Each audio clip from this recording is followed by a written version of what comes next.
ஒரு பாவம் செய்த பிற்பாடு அதை அறிக்கையிட்டு என்ன செய்ய வேண்டும்? விட்டுவிட வேண்டும். ஐயோ தவறாக பேசிக்கிட்டேனே, ஒவ்வொரு நாளும் தவறாக பேசிக்கிட்டு அறிக்கையிட்டு இருக்கக்கூடாது. தவறாக பேசிட்டேன், ஆண்டவரே என்ன செய்யும்? மன்னியும். இனிமேல் என்ன செய்ய மாட்டேன்? செய்ய மாட்டேன். இனிமேல் செய்ய மாட்டேன் ஆண்டவரே. இதுதான் விசுவாசம். தெரியாமல் நடந்து விட்டேன், தெரியாமல் பேசிட்டேன், தொடர்ந்து பேசிட்டு இருக்க மாட்டேன் ஆண்டவரே. உமக்கு விரோதமாக செயல்பட மாட்டேன் ஆண்டவரே. அதை அறிக்கையிடுகிறேன். அறிக்கையிடுகிறது மாத்திரமல்ல, அதை விட்டு விடுகிறேன். இனிமேல் நான் உம்மோடு கூட வாழ்வேன்.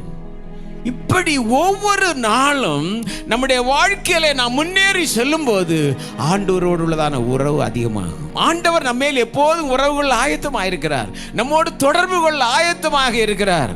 ஆனால் நாம் இன்னும் ஆயத்தப்படவில்லை. நம்முடைய விசுவாச வாழ்க்கை, கிறிஸ்துவோடு உள்ளதான நம்முடைய உறவு வளர வேண்டும், ஒவ்வொரு நாளும் வளர வேண்டும்.